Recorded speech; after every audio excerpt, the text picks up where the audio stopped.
अभिनेत्री परवीन बाबी अपने दौर की मशहूर अभिनेत्रियों में से एक थीं। लोग उनकी फिल्मों का बड़ी बेसब्री से इंतजार किया करते। 70 से 80 के दशक में उनका नाम टॉप की एक्ट्रेस में शुमार था।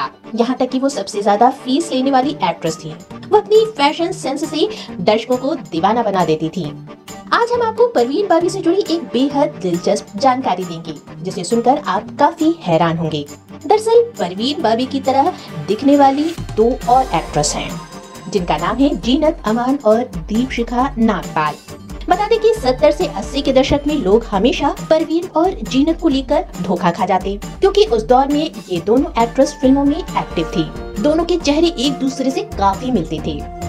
एक दूसरे की हमशक्ल जैसे दिखने के कारण इन दोनों को सिस्टर्स तक कहा जाता था। कुछ वक्त पहले ही जीनत ने परवीन बाबी की बर्थ एनिवर्सरी पर उन्हें याद करते हुए एक इंस्टाग्राम पोस्ट किया, जिसमें उन्होंने एक थ्रोबैक फोटो शेयर की थी। जीनत अमान ने अपने इस पोस्ट के साथ ये बताया कि कैसे फैंस उनके और परवीन बाबी के बीच फर्क नहीं कर पाते थे और उन्हें परवीन और परवीन बाबी को जीनत समझ लेते थे।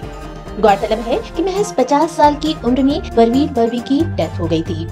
वहीं जीनत के अलावा एक्ट्रेस दीपशिखा को भी हमेशा से परवीन बाबी की हमशक्ल के रूप में देखा गया। हालांकि दीपशिखा जीनत और परवीन दोनों से बहुत छोटी हैं और उनके बहुत दिनों बाद फिल्मों में उन्होंने पदार्पण किया।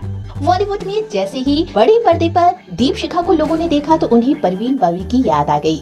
हालांकि दीपशिखा बॉलीवुड में तो उतनी ज्यादा फेमस नहीं हो पाई, लेकिन आज वो इंडियन टेलीविजन का एक खास जाना पहचाना चेहरा है।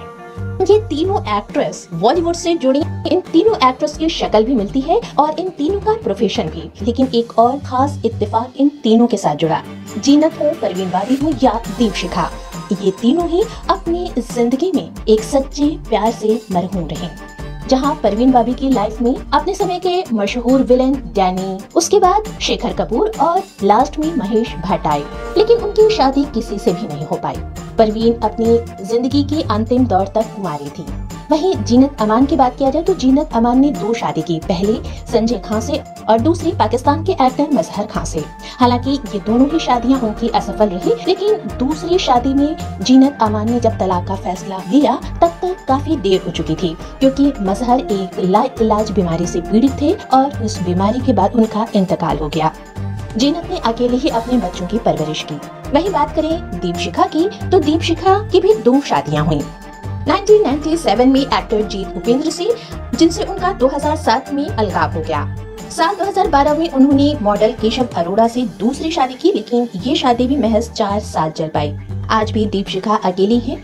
ये एक अजीब संयोग रहा इन तीनों अभिनेत्रियों के साथ। कैसी लगी आज की स्टोरी, कमेंट सेक्शन में हमें जरूर बताएं।